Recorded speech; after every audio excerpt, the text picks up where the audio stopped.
Ladies and gentlemen, the American jury and Bulldog Nation, the Massey McMurtry 4th congressional election in Kentucky is worth my commenting on to teach a little bit of political science.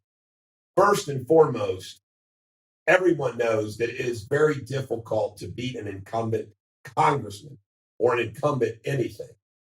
However, it's even more difficult to beat an entrenched congressman who represents the general political state of the district in a primary. I mean, Thomas Massey is the most conservative Republican in the entire Congress. And guess what? The 4th congressional district is one of the most conservative districts in the country. So for McMurtry to defeat him in a primary was misguided. Now, you've heard me say this before. I went to Latin school with Todd McMurtry. I don't have anything against Todd McMurtry. He's not my kind of guy. I mean, he's jumped around a lot of law offices. I think he's weak. He's typical. He's been on the board of governors of the Kentucky bar. He's very much one of those kind of lawyers. He's not going to be able to walk into the hood, so to speak, and be received.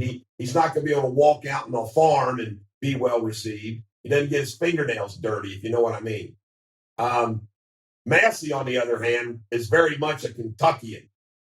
He might have went to MIT, but he's very representative of that.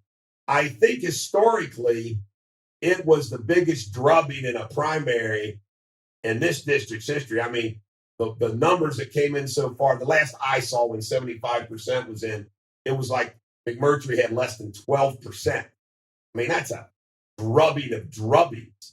The other thing is just because you get a little news and a little notoriety because Todd was on the legal team of Michael Sandman doesn't mean that translates into being able to run for office. I have people tell me all the time, you ought to run for governor, you ought to run for this, you ought to run for this. I'm telling you right now, I don't think I can get elected dog catcher because I'm a lightning rod. And I make half the people angry as hell. So it's one of those things where even if you get a little notoriety, it doesn't equate in the ballot box.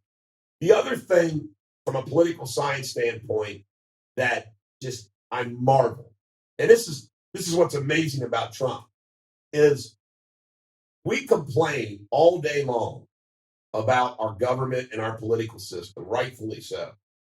Yet the electorate continues to elect over and over again those professional politicians that look, talk, and walk like a politician. I'm going to use Joe Biden as an example. Joe Biden was in the U.S. Senate forever. He's been VP.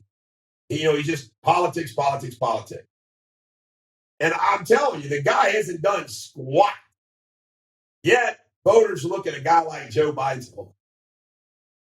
And on a local level, Dick Brody, who I ran his campaign when he first ran.